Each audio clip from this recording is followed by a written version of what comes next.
In this video, we'll wrap up a couple of more examples using the sine law.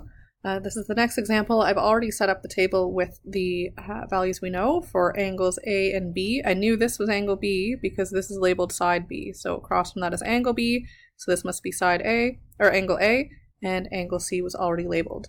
So we know angles A and B, so it's very easy to calculate angle C is 180 degrees minus my other two angles, 50 degrees, 30 degrees. So angle C must be 100 degrees.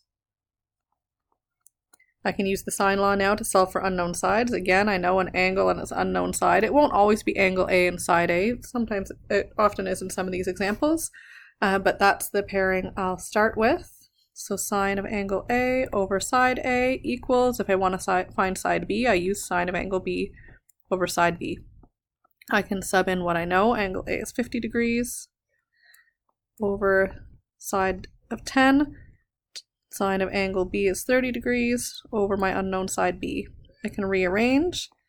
I multiply these two together, 10 times sine of 30 degrees, and I divide by whatever was would have been cross multiplied with B. So divide by sine of 50 degrees.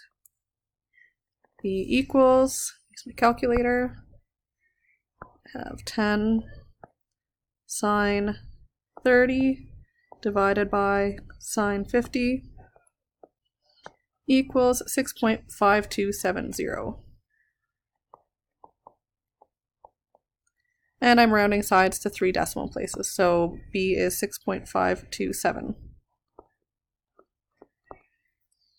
And following the same pattern to find side C. So sine of angle A over side A, since those were two values I knew, equals sine of angle C over side C. Sine of 50 degrees over 10 equals sine of 100 degrees over side C.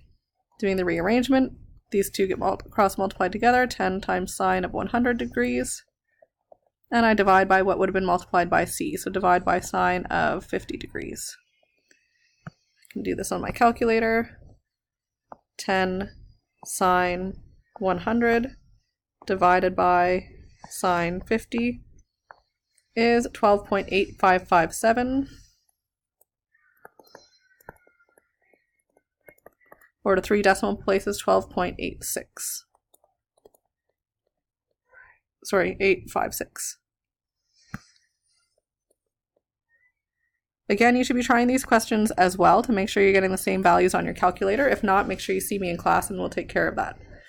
So we've solved this triangle again, largest angle across from longest side, smallest angle across from smallest side, and all my angles add up to 180 degrees. We'll look at a final example together using a blend of strategies to solve a problem. Here we have two radar stations, A and B, that are 500 feet apart. We can call the boat angle C if we need to, and they make this triangle. We want to figure out how far the boat is from shore and how far it is from station A. So we want to find this distance, which would be side B, how far the boat is from station A. We also want to ultimately find how far the boat is going straight into shore. So these are two separate problems. First, we'll look at finding how far the boat is from station A. If I recopy that triangle, I have angle A, angle B. A is 70 degrees, B is 60 degrees. Here's angle C, and I know this is 500 feet. I want to find side B.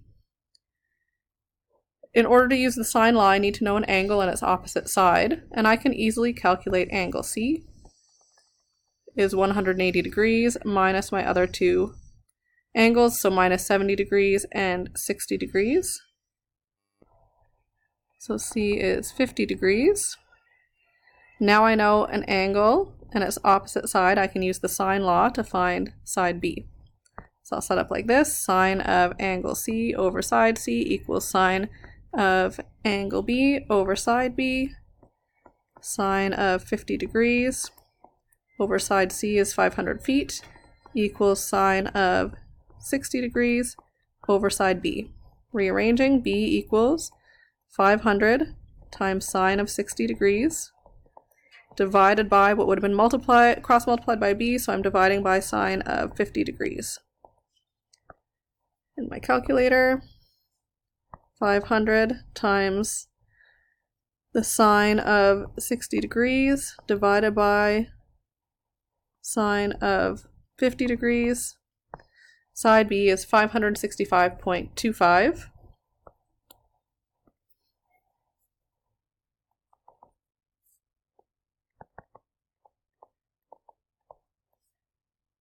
feet from shore. This question has two parts. I don't know if I'm going to need this value again, so I'm going to store the whole unrounded value in B. Remember, I can hit store STO and then decide where I want it, and I'm storing that in B. So we know that the boat is 565 feet from radar station A. We also want to find how far that boat is directly from shore. So I'm going to redo my triangle here. And notice that this gives me a right triangle when I drop this straight line down. But this doesn't necessarily mean I've divided this distance in half, so I don't know that measurement. I do know A is 70 degrees, and I just calculated B, 565 feet. If I use that value, I'll use my whole unrounded value. Because this is a right triangle now, I could use trig ratios, SOHCAHTOA, to find this distance here, side A, the distance of the boat to shore. From angle A, that I know, that's my opposite side, and I know the hypotenuse. So I'm going to use the sine ratio. So sine of an angle is the ratio of the opposite side over the hypotenuse. So sine of 70 degrees equals A, the opposite side, over the hypotenuse, which is the value I have stored in B. Use that whole unrounded value here. To get A by itself, it'll be B, that value I've stored, times the sine of 70 degrees. So I can go back to my calculator for that. I already have that value on here. If I didn't, I could do recall B, and then multiply by the sine of 70 degrees, and I get 531.168.